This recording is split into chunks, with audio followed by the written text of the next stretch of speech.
तुलसीदास साहिब जी मथुरा वाले जय गुरुदेव के प्रवर्तक, उन्होंने भी ये बात आपके समक्ष रूबरू करते हैं, क्योंकि ये आवश्यक होगी आपको दृढ़ता लाने के लिए, आपको भगवान और इस दास को पहचानने के लिए बहुत सुविधा होगी। अब श्री जय गुरुदेव पंथ के प्रवर्तक मथुरा के श्री तुलसीदास साहिब जी बहुत पुण्यकर्मी प्राणी हैं और ये शिवजाल से भी अच्छी आत्मा थे, लेकिन शिवजाल जी ने अपना भट्ठा बैठाया, शास्त्र विरुद्ध साधना करे से पुण्यकर्मी उसको परम धनी जान के वहां फंस गए। इन अपना भी जीवन नष्ट कर लिया।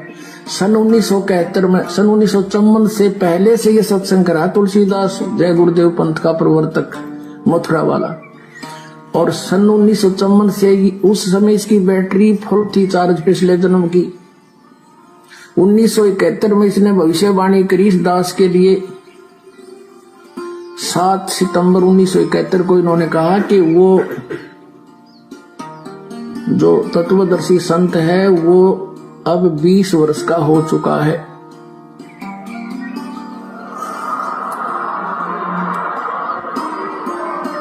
सात सितंबर 1971 को इसने भविष्यवाणी की कि वो 20 वर्ष का हो चुका है। दास का जन्म 8 सितंबर 1951 को हुआ।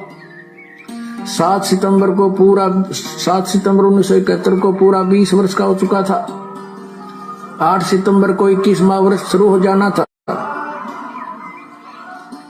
अब देखिएगा, एक पुस्तक है जय गुरुदेव की वाणी भाग 2, ये यहां से छपी है। ये है श्री तुलसीदास जी महाराज संत पर। ये पहला राधा स्वामी पंथ का पहला संत है जो दास लिखता है, नहीं तो सब सिंह लिखे अपने बीच है या ताराचंद लिखे। यह प्रकाशक है दिव्या शर्मा 88 साकेत कॉलोनी मथुरा में, और यहां से प्रिंटेड है। मुद्रक है अर्जेंट प्रिंटर्स पुराना बस स्टैंड मथुरा। इसकी 59 पृष्ठ से पहले पढ़ेंगे। 28 अगस्त को इन्होंने एक भविष्यवाणी करी थी, ये देखिएगा, ये 59 पृष्ठ है इसका, 59, और ये 28 अगस्त शाकाहारी पत्रिका 28 अगस्त 1971 में इसने कोई भविष्यवाणी की थी कि महापुरुष का जन्म भारतवर्ष के एक छोटे से गांव में हो चुका है और वह व्यक्ति मानव इतिहास का सबसे महत्वपूर्ण व्यक्ति बनेगा। उसे जनता का इतना बड़ा समर्थन प्राप्त होगा कि आज तक किसी को नहीं मिला है। वह महापुरुष नए सिरे से विधान को बनाएगा और वह विश्व के संपूर्ण देशों पर लागू होगा। उसका एक झंडा होगा, उसकी एक भाषा होगी।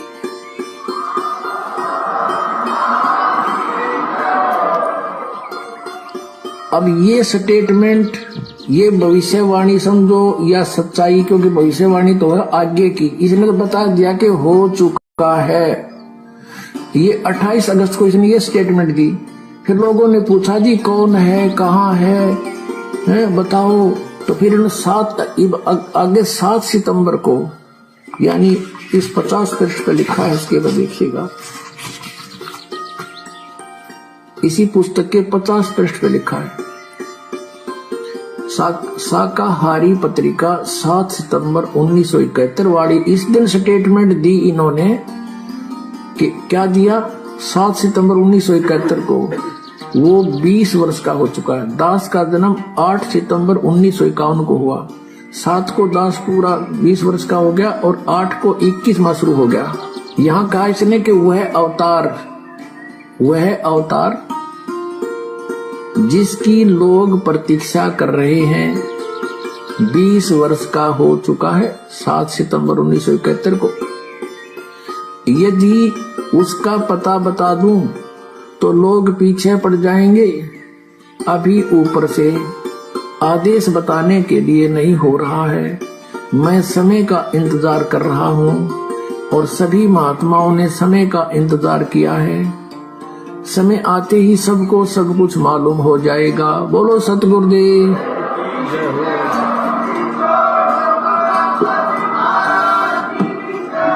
सभी प्रसिद्ध लोगों की पड़ताल के बाद यह साबित हुआ कि वो महापुरुष जो विश्व का कल्याण करेगा, वो महापुरुष जिसके ज्ञान से विश्व में शांति आएगी, वो महापुरुष जो कलयुग में सतयुग लाएगा, उस अवतार का नाम है संत रामपाल जी महाराज। तो पुण्यात्माओं, आप जिन्हें वीडियो के माध्यम से पूरी सच्चाई सहसबूत प्रमाणों सहित अपनी आंखों से देखी है, और हाथ कंगन को आरसी क्या, पढ़े लिखे को फारसी क्या, और जय गुरुदेव पंथ से जुड़े हुए सभी भाई बहनों से मैं हाथ जोड़ के विनती करता हूं कि आपके गुरुदेव तुलसीदास जी जो आपका मार्गदर्शन करके चले गए कि वो महापुरुष 20 वर्ष का हो चुका है, एग्जैक्ट सारी बातें जो उन्होंने बताई, वो सारी बातें इस पृथ्वी पे नहीं पूरे विश्व में अगर किसी धार्मिक संत के ऊपर खरी खरी उतरती हैं तो आज आपकी आंखों के सामने है वो परम शक्ति, वो परम पुरुष, वो महापुरुष, वो साक्षात कबीर परमेश्वर, वो अल्लाह, खुदा, गॉड, रब केवल सतगुरु रामपाल जी महाराज जी हैं। प्रार्थना कर सकता हूं, विलंब ना करें, प्रमाण आपके सामने हैं, सबूत आपके समक्ष हैं। समझदार व्यक्ति को देर नहीं लगानी चाहिए, वरना विनाश के समय में जो तांडव मचेगा उस समय चाहे कितने हाथ जोड़ लेना, कितने ही पैर पकड़ लेना, परमेश्वर रक्षा नहीं करेंगे, क्योंकि उनके भी कुछ विधान है, उनका भी संविधान है, उनकी भी कुछ मान मर्यादाएं हैं। इसीलिए आप जीवों को उस विनाश के समय से पहले ही उस परमपिता परमेश्वर की प्रेरणा से, उन्हीं के आशीर्वाद से ये लाइव वीडियो बना बना के संदेश दिए जा रहे हैं, सहसबूत प्रमाणित, ताकि आप समय रहते सच्चाई को स्वीकार कर लें और विनाश के समय में स्वयं और अपने परिवार को विनाशित होने से बचाएं। आगे चलिए, रूपा आनंद जी उस कल्कि अवतार के विषय में, उस परम पुरुष के विषय में, उस सुप्रीम के विषय में और क्या भविष्यवाणी करती हैं, क्या क्या पहचान बता रही हैं, जो पहचान सुनने के बाद आपको दृढ़ता आएगी, आपके अंदर एक अपने गुरु के प्रति, अपने सतगुरु के प्रति, उस अवतार के प्रति एक विशेष श्रद्धा और लगन का भाव पैदा होगा। और वीडियो आप आगे देखते जाना, ऐसे ऐसे राज खुलेंगे, ऐसे ऐसे भविष्यवाणियां उस परम पुरुष के ऊपर सत्य बैठाई जाएंगी। वो वर्तमान में जिस स्थिति में हैं, वर्तमान में जहां पे बैठे हुए हैं, उसकी भी भविष्यवाणियां पहले से कर रखी हैं कि जिस समय विनाश का समय नजदीक होगा, वो संत गुप्त रह के किसी एक जगह पे बैठा होगा। वो सारी बातें एज इट इज परमपिता परमेश्वर सतगुरु रामपाल जी महाराज जी के ऊपर ही फिट बैठ सकती हैं। क्यों? क्योंकि वही एकमात्र सुप्रीम है, उसके अलावा किसी दूसरे के ऊपर इन भविष्य वक्ताओं की भविष्यवाणियां फिट नहीं बैठ सकती। तो जगत वालों की तो मैं कह नहीं सकता, लेकिन उनके जो भगत हैं वो एंड तक ये वीडियो देखें और देखने के बाद इसको शेयर भी करते रहें, साथ साथ में हर जगह इसको शेयर भी करते रहे, क्योंकि शेयर करने का भी आपको पुण्य मिलेगा, क्योंकि आप सुप्रीम की सेवा कर रहे हैं, उस परमपिता परमेश्वर के प्रकट होने का संदेशा देश दुनिया में पहुंचा रहे हैं। पृथ्वी पर विनाश और तांडव के समय में लोगों को बचाने के लिए आप संदेशे दे रहे हैं। सुनते जाइए, आंखें फटी की फटी रह जाएंगी। जो लोग उनका जन्मदिन मनाते हैं, जो लोग उनका बोध दिवस मनाते हैं और उनको एक जीव साबित करते हैं, उन लोगों के आंखों से आंसू नहीं सूखेंगे अगर एंड तक वीडियो देख लिया तो, कि हम कितने बड़े धोखे में रहे, कितना बड़ा धोखा उसी परम शक्ति, उसी अवतार, उसी सुप्रीम के परिवार वाले हमें दे रहे हैं। क्योंकि यहां की जो शक्ति है वो कहीं भी नहीं चाहेगी कि सुप्रीम दुनिया के सामने आए, सुप्रीम को लोग जाने, सुप्रीम को लोग पहचाने। इसके लिए जो शैतान है, जो काल है, वो दुष्ट शक्तियों को भी उसी परम सत्ता के आसपास ही जन्म देता है, ताकि जब वो अवतार समय अनुसार अपना ज्ञान प्रचार करे, वो प्रकट होकर अपने मिशन को आगे बढ़ाए, तो उससे जुड़ी हुई आत्माओं को किस प्रकार तोड़ा जाए, किस प्रकार भ्रमित किया जाए, कैसे उन आत्माओं को विश्वास ना होने दिया जाए कि एकमात्र यही वो परम शक्ति है जिसकी तुम शरण में हो।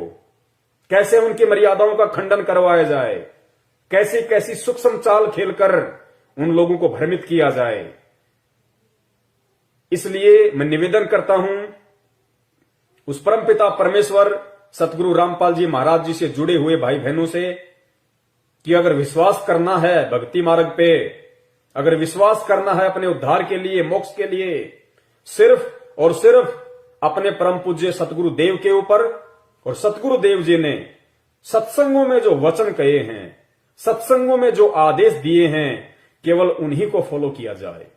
और अगर किसी अपने जैसे व्यक्ति की बात भी माननी पड़े तो बात मानने से पहले यह सुनिश्चित कर लेना, यह नीर खीर का निबेड़ा कर लेना कि अमुक व्यक्ति यदि हमें कोई सलाह या परामर्श दे रहा है भक्ति मार्ग का, क्या वो मेरे परम पूज्य गुरुदेव के ज्ञान से मेल खाता है या नहीं खाता है, उनके सत्संगों से मैच करता है या नहीं करता है।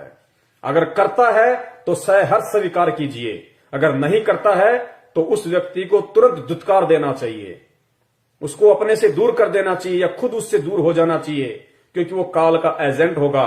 वो तुम्हें डुबोएगा, तुम्हें बर्बाद करेगा, तुम्हें कभी भी उस परम सत्ता के संपर्क में नहीं रहने देगा। सुनिए आगे रूपा आनंद जी परम पूज्य सतगुरु रामपाल जी महाराज जी के विषय में, क्योंकि हम तो यही कहेंगे, क्योंकि एकमात्र वर्तमान समय का जो कल्कि है केवल सतगुरु रामपाल जी महाराज जी हैं। वर्तमान का यदि कोई सुप्रीम है, कोई अवतारी शक्ति है, केवल परम पूज्य सतगुरु रामपाल जी महाराज जी हैं। लेकिन ये भविष्य वक्ता लोग ना समझ पाने के कारण उन्हें किसी और से जोड़ रहे हैं। तो ये अपने अनुसार चलें, हम अपने अनुसार चलें। तो हमारे अनुसार और इनकी सोच आधार से परम पूज्य सतगुरु रामपाल जी महाराज जी के विषय में भविष्य वक्ता रूपा आनंद जी और क्या पहचान बता रही हैं कि उस कल्कि की और क्या क्या पहचान होंगी। सुनिए। ये भी देखना कि कैसा ज्ञान दे रहा है वो, किस तरह का ज्ञान दे रहा है, ज्ञान है भी या नहीं, या फिर सिर्फ बोल देने से कि मैं कल्कि हूं, क्या वो हो जाएगा कल्कि? नहीं, वो ज्ञान भी देगा, ऐसा ज्ञान देगा ना कि लोग पागल हो जाएंगे। और ऐसे ऐसे खुलासा करेगा ना हमारे इतिहास को लेके कि लोग पागल ही हो जाएंगे कि अरे यार ये तो मैंने कभी सुना ही नहीं था, ये क्या बात है, नई बात। और वो साबित भी करेगा, सिर्फ बोलेगा नहीं, सिर्फ बोलना उसका काम नहीं होगा, साबित भी करेगा, साइंटिफिकली भी प्रूव करेगा, हर तरह से प्रूव करेगा। अंत में जीत उसी की होगी। नास्ट्रेडमस ने भी यही कहा था, वी फॉर विक्ट्री, वी का निशान, वी है ना, वी का निशान, तो ये कोड है। तो रूपा जी कह रही हैं कि वो जो संत होगा, वो जो कल्कि होगा, वो जो सुप्रीम होगा, उसकी दूसरी पहचान ये है कि वो ऐसा ज्ञान देगा, ऐसा ज्ञान देगा कि लोग सोचने पे मजबूर हो जाएंगे।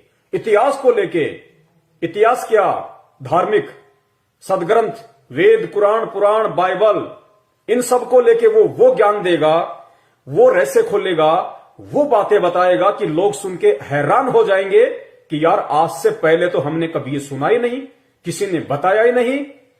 तो इस पूरे विश्व में, इस पूरी पृथ्वी के ऊपर अगर एकमात्र ऐसा कोई वर्तमान में संत है जिसने भारतीय आध्यात्मिकता की काया पलट कर दी, जिसने चारों वेदों को, 18 पुराणों को, उपनिषदों को, मनुस्मृति को, कुरान को, बाइबल को, तौरेत को, जबूर को, इंजिल को, गुरु ग्रंथ साहिब को, सदग्रंथ साहिब को, जितने भी धर्मों के धर्म ग्रंथ हैं या उन धर्मों में अन्य जितने भी छोटे मोटे संत महंत ऋषि मुनि हैं, जैसे दयानंद सरस्वती जी हिंदू धर्म में, और भी बहुत सारे धर्मों में, जाकिर नायक जी मुसलमान धर्म में, जैनियों के महावीर जी के विषय में, कोई भी अगर इस पूरे विश्व में, अगर इस पृथ्वी लोक पे जहां आप और हम रह रहे हैं और जिस धर्म के जो जो धर्म ग्रंथ हैं, अगर पूरे विश्व में सार्वजनिक तौर पर टीवी चैनलों पर अगर इन सदग्रंथों की सच्चाई और हकीकत और वो परम शक्ति जिन्हें हम अजन्मा अविनाशी मानते आए हैं, सुनी सुनाई बातों के आधार पे, ब्रह्मा विष्णु महेश जी, दुर्गा जी, देवी देवता, इंद्र जी, उनके विषय में ऐसे ऐसे खुलासे अगर इस पूरे विश्व में, इस पृथ्वी पे अगर सार्वजनिक तौर पे जिस वेद व्यास जी ने ये ग्रंथ लिखे हैं, उन्होंने भी क्या क्या गलतियां कर दी लिखने में। जिन बड़े बड़े लोगों ने, मनु जैसे लोगों ने वेद लिखे, उन्होंने भी लिखते समय अनुवाद में क्या क्या गलतियां कर दी।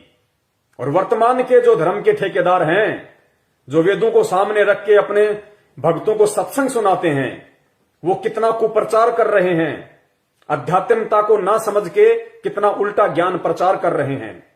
गीता जी का जिन लोगों ने अनुवाद कर डाला, हर संत ने लगभग, चाहे निरंकारी हो, चाहे जय गुरुदेव वाले हों, चाहे आसाराम जी हों, कृपालू जी हों, कुछ भी, जिन जिन संतों ने, महंतों ने, जो भागवताचार्य हैं, जिन्होंने गीता जी के इतने मोटे मोटे अनुवाद कर रखे हैं, उन्होंने कितना गुड़ गोबर एक कर रखा है, कितना अपने मनमुखी तरीके से उन संस्कृत के श्लोकों के अर्थों का अनर्थ किया हुआ है।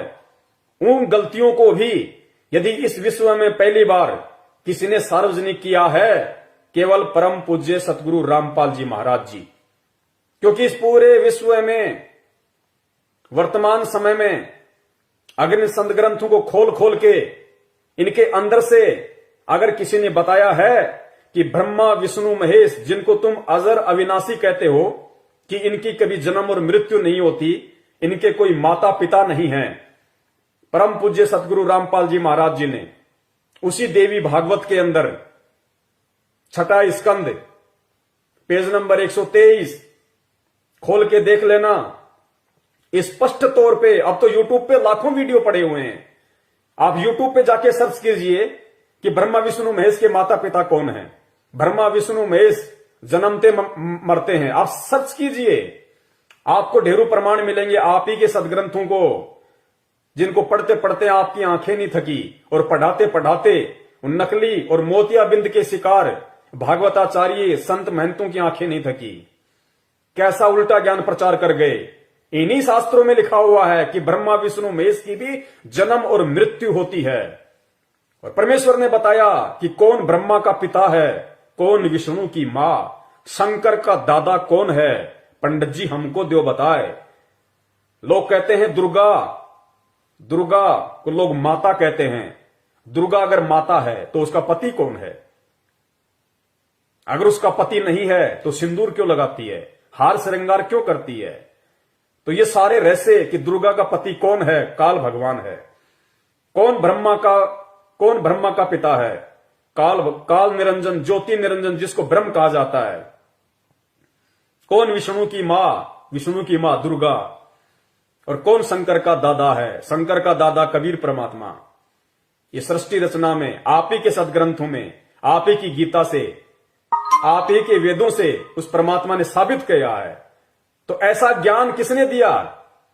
किसने ज्ञान दिया कि ब्रह्मा विष्णु महेश जी भी, जब तक इनका राज करने का समय है, उसके बाद इनको भी नीचे डाला जाता है। ये भी आप और हमारी तरह सामान्य व्यक्ति बनते हैं, फिर 84 लाख योनियों में जाते हैं। आप और हमारी तरह गधे, कुत्ते, सूअर, मछली, मुर्गा, मुर्गी बनते हैं।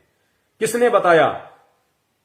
उन पंडितों ने नहीं बताया, उन ऋषियों ने नहीं बताया, उन धर्म के ठेकेदारों ने आपको नहीं बताया, क्योंकि वो उनका धर्म का धंधा था। अगर वो आपको कह देंगे कि ब्रह्मा विष्णु महेश जन्मते और मरते हैं, इनके भी माता पिता है, ये पूर्ण परमात्मा नहीं है। ये केवल एक मंत्री की तरह इन लोकों में काम करते हैं। ब्रह्मा जी का काम है जीवों की उत्पत्ति करना। किसके आदेश से? दुर्गा और काल के आदेश से। दुर्गा और काल किसके आदेश से चलते हैं? उस परमपिता परमेश्वर कबीर साहिब जी के आदेश से, जो सतलोक में रहता है, सचखंड में रहता है।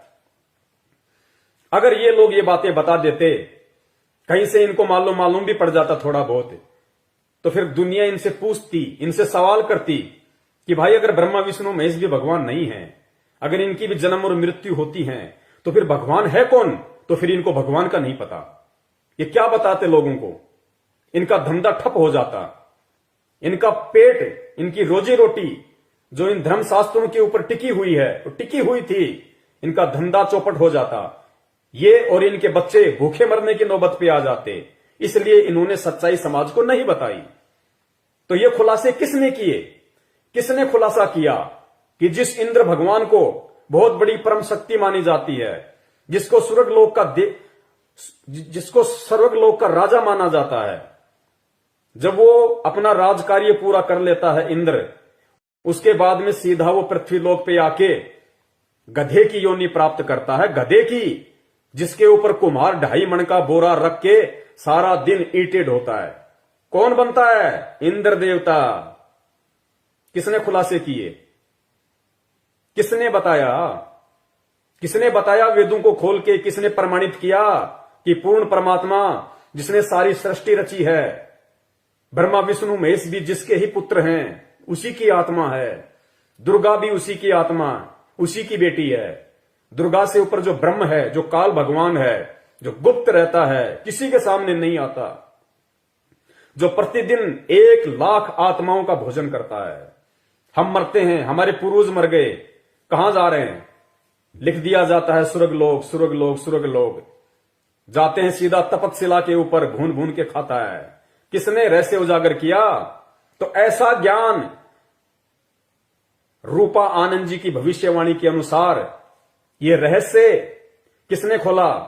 किसने कहा कि जो व्यक्ति श्राद्ध निकालेगा, जो व्यक्ति तर्पण करेगा, जो व्यक्ति बरसोदी पितृ पूजा, 13वां 12वां ये सारे पाखंड जो क्रियाएं करेगा, क्योंकि हमें बताई किसने?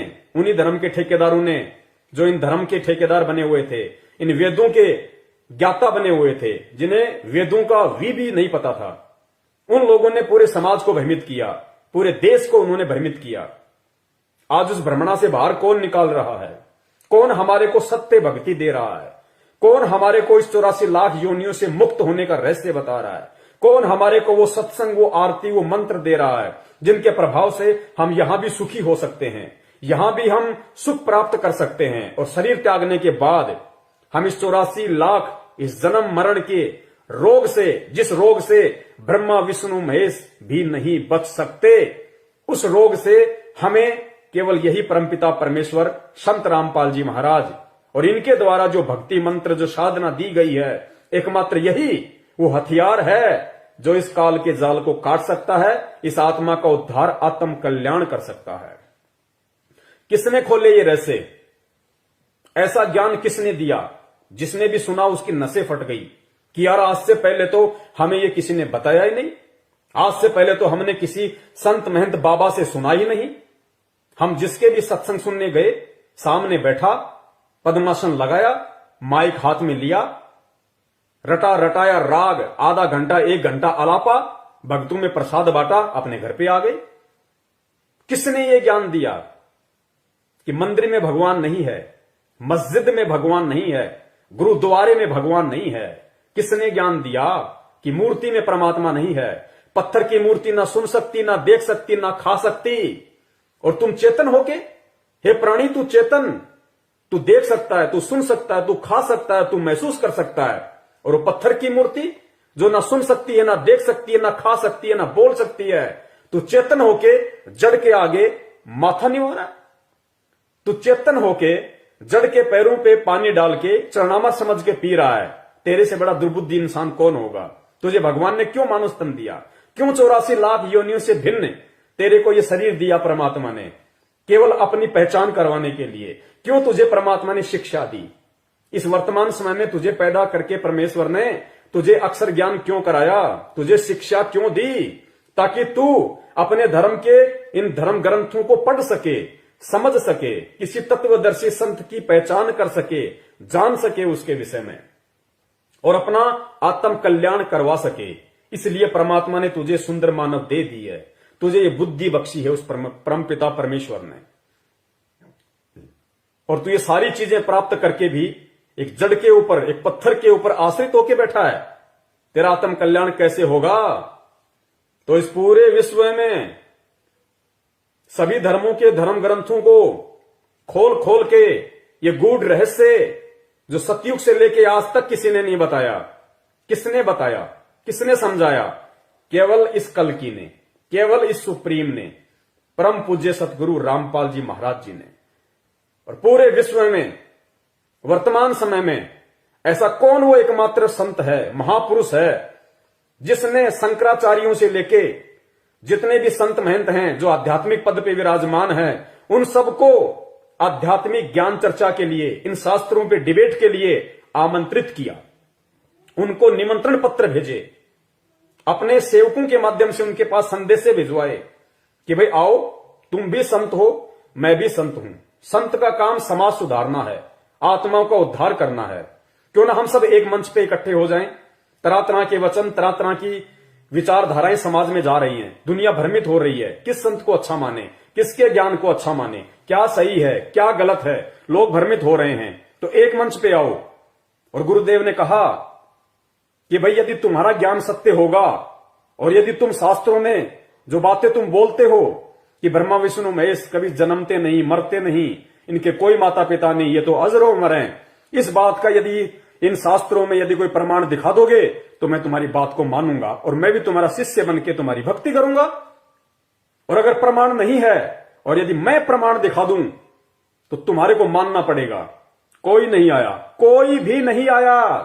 डंके की चोट पे परमात्मा ने साधना टीवी चैनल के माध्यम से, अन्य टीवी चैनलों के माध्यम से पूरे हिंदुस्तान के आध्यात्मिक जगत के इन संतों को, महंतों को और यहां तक कि मुस्लिम धर्म के जाकिर नायक जी को खुले तौर पे उस परमपिता परमेश्वर सतगुरु रामपाल जी महाराज जी ने आमंत्रित किया, निमंत्रण पत्र भेजा। आज तक किसी माई के लाल की हिम्मत नहीं हुई कि हम परम पूज्य सतगुरु रामपाल जी महाराज जी से जाके इन आध्यात्मिक क्षेत्र में, इन सदग्रंथों के ऊपर, इन धर्मशास्त्रों के ऊपर डिबेट कर सके। क्यों? क्योंकि सत्संग सबने सुन रखे संत रामपाल जी महाराज जी के, और उनको अच्छे से पता था कि प्रमाणों के आधार पे, सदग्रंथों को आधार बना के तुम संत रामपाल जी महाराज जी के सामने 5 मिनट भी टिक नहीं सकते।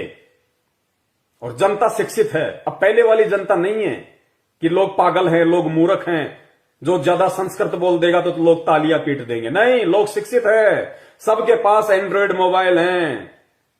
गीता जी का कौन सा अध्याय, कौन सा श्लोक, यजुर्वेद, अथर्ववेद, सामवेद, ऋग्वेद का कौन सा अध्याय, कौन सा श्लोक, कौन सा सूक्त, कौन सा मंडल क्या बोलता है, हिंदी में अनुवाद है, संस्कृत में अनुवाद है, अंग्रेजी में अनुवाद है, हर भाषा में ट्रांसलेट है। तुरंत खोल के देख लेंगे कि शंकराचार्य जी इस श्लोक का क्या अनुवाद कर रहे हैं और रियल में इसका क्या अनुवाद है। इसलिए ये परमेश्वर ने आप और हमारे को शिक्षा दी ताकि हम भ्रमित ना हो, किसी के बहकाव में ना आए। मानव जन्म हमें मिला है, हमें इसकी सार्थकता का पता चले, हमें इसकी महत्वता का हमें मालूम पड़े कि समय हाथ से निकलता जा रहा है। परमपिता परमेश्वर तत्वदर्शी संत के रूप में धरती पे प्रकट है। अगर हिंदू का आत्म कल्याण होगा तो संत रामपाल जी महाराज जी की शरण में आके होगा। अगर मुसलमान का आत्म कल्याण होगा तो संत रामपाल जी महाराज जी की शरण में आके होगा। अगर जैनी और सिख धर्म या ईसाई धर्म के किसी व्यक्ति का, किसी बहन भाई का आत्म कल्याण होगा या हो सकता है, केवल परम पूज्य सतगुरु रामपाल जी महाराज जी की भक्ति साधना को अपना कर ही हो सकता है। अन्य कोई भी मंदिर, मस्जिद, गुरुद्वारा, पीर, फकीर, मजार ये तुम्हारा आत्म कल्याण नहीं कर सकते। तुम्हें अंत में गधे, कुत्ते और सूअर की योनि में ले जाके छोड़ेंगे। इस बात को गांठ बांध लेना और वीडियो ध्यान से सुनते जाना। तो रूपानंद ने कहा कि वो संत है ना, ऐसी बातें बताएगा, ऐसा ज्ञान देगा कि लोग सोचने पे मजबूर हो जाएंगे। तो जो लोग उस अवतारी महापुरुष संत रामपाल जी महाराज जी के संपर्क में आ चुके हैं, जो लोग उनके सत्संग सुनते हैं, उनका सिर चकरा गया सत्संग सुनते ही कि हे भगवान, कहां छुपे बैठे थे, हे परवरदिगार, हे परमपिता परमेश्वर, असंख्य युगों से हम आपके तलाश में ढूंढते ढूंढते मर गए मालिक, आपने कैसे हमारा हाथ पकड़ लिया।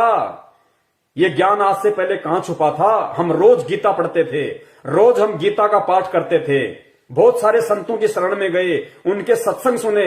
उन्होंने तो कभी ये बातें जो लिखी हुई है, जो आज हमारी आंखों के सामने, आज हमारे समझ में आ रही हैं, उन्होंने ना कभी ढंग से पढ़ाया, ना उन्होंने कभी बताया, ना उनको मालूम। हे परमात्मा, हमारे अहोभाग्य। तो ऐसा ज्ञान रूपा आनंद जी अगर इस पृथ्वी पे किसी ने दिया है, इंटरनेट पे सर्च करके देख लेना, संत आसाराम जी के सत्संग करके देख लेना, श्री कृष्ण से ऊपर उनकी बुद्धि नहीं है। निरंकारियों के सत्संग सुन के देख लेना, वो तो भगवान को मानते ही निराकार हैं। अन्य किसी धर्म ग्रंथ वालों के सत्संग सुन के देख लेना, कचरा मिलेगा, कचरा। धर्म के नाम पे, सच्चाई के नाम पे सिर्फ कचरा। सारे के सारे मूर्ति पूजक, उल्टा ज्ञान उनके पास में कुछ नहीं। तो सर किसने चकराया? संत रामपाल जी महाराज जी ने ज्ञान देके और भगत का सर चकरा दिया कि परमात्मा अहोभाग्य, आज से पहले ना सुना ना देखा।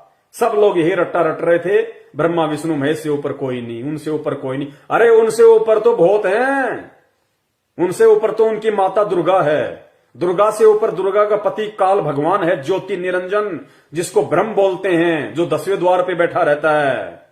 उससे ऊपर अक्षर पुरुष है। गीता जी अध्याय नंबर 15 श्लोक नंबर 17, 2 इमो पुरुष च लोक उत्तम पुरुष तू अन्य परमात्मा इति उधारते। इन सदग्रंथों के श्लोकों का, इन शास्त्रों का ये गुप्त भेद, गुप्त रहस्य किसने बताया इस पृथ्वी पे? केवल परम पूज्य सतगुरु रामपाल जी महाराज जी ने। अब आप एक बात बताइए, कल्कि कह रहे हैं कि जो कल्कि कलयुग के एंड में आना है, अरे वो तो ये खुद कहते हैं कि सफेद घोड़े पे आएगा, हाथ में उसके तलवार होगी। अरे जिसके हाथ में तलवार होगी उसके ज्ञान का क्या लेना देना उसको? वो तो लोगों का सत्यानाश करेगा कल्कि तो। वो तो जो अधर्मी आत्मा होंगी उनको कोई सत्संग सुना के थोड़े ना कोई बदलेगा। सत्संग तो उनके आसपास ही नहीं है। सत्संग तो श्री रामचंद्र जी के आसपास नहीं था, श्री कृष्ण चंद्र जी के आसपास नहीं था। सत्संग वर्तमान के शंकराचार्यों के आसपास नहीं है। वो तो हाथ में 6 फुट की तलवार लेके आएगा भैया, 6 फरस की। वो तो गाजर मूली की तरह काटेगा। उसका काम ही केवल यही होगा, इसीलिए आएगा। वो ज्ञान देने नहीं आएगा, वो सत्संग सुनाने नहीं आएगा। अरे जो विष्णु जी के लोक से आएगा, जिसकी बुद्धि विष्णु जी से ऊपर नहीं है, जो सतयुग में भगवान विष्णु का पुजारी था, वो विष्णु से ऊपर किसको मानेगा? और उसकी शरण में आके तुम कौन सा अपना आत्म कल्याण करवा लोगे? जो हाथ में तलवार लेके आएगा वो तो काट के ही कल्याण कर सकता है। तो मानव शरीर से काट दिया तो अगला जन्म गधे का तैयार है, सूअर का तैयार है, फिर तेरे को कसाई काटेगा। तो आत्मा का उद्धार केवल परम संत की शरण में आने से होगा। तो इन भविष्य वक्ताओं की भविष्यवाणियां क्या कहती हैं, ये खुद क्या बोलते हैं? अब इन भविष्य वक्ताओं की जो बुद्धि है, जो दृष्टि है, वो टिकी है विष्णु अवतार कल्कि के ऊपर, और बातें कर रहे हैं ज्ञान की कि ऐसा ज्ञान देगा, ऐसी ऐसी बातें बताएगा। अरे कल्कि और ये ज्ञान 36 का आंकड़ा है ज्ञान का, और कल्कि भगवान का ज्ञान उनके आसपास भी नहीं होगा भैया। तो इनकी बुद्धि भ्रष्ट है इन भविष्य वक्ताओं की। इनको खुद नहीं पता कि है क्या। ये तरह तरह के लोगों की भविष्यवाणियां सुन के अपने वीडियो बना के यूट्यूब पे डाल रहे हैं, देश दुनिया को भ्रमित कर रहे हैं। तो सच्चा रहनुमा, वो सच्चा परमात्मा, वो सत्य कल्कि अवतार वर्तमान का, कलयुग का अवतार केवल परम पूज्य सतगुरु रामपाल जी महाराज जी हैं, जो इनकी प्रत्येक पहचान के ऊपर सोने की तरह खरे उतर रहे हैं। ये आप जी खुद नोट करते जाना, खुद अपनी आंखों से देखते जाना, विचार करते जाना। मेरा मकसद किसी की बुराई या निंदा करना नहीं है, और ना मैं किसी की बुराई निंदा कर रहा हूं, ना मैं किसी की कर सकता। लेकिन परमेश्वर की वाणी है, मालिक की एक वाणी है कि साचा शब्द कबीर का प्रकट किया जगमाही, और जैसे को तैसा कहे सो तो निंदा नहीं। सत्य को सत्य कहना निंदा नहीं होती, लोगों का जीवन सत्यानाश होने से बचाना है।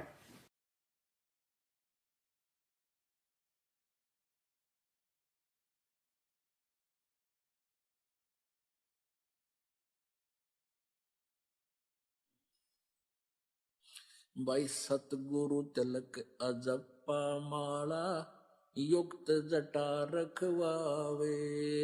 सतगुरु तिलक अजप्पा माला, युक्त जटा रखवावे। जत को पीन सत का चोला, भीतर बेख बनावे। जब कोई राम भगत गत पावे हो जी, जब कोई राम भगत गत पावे हो जी।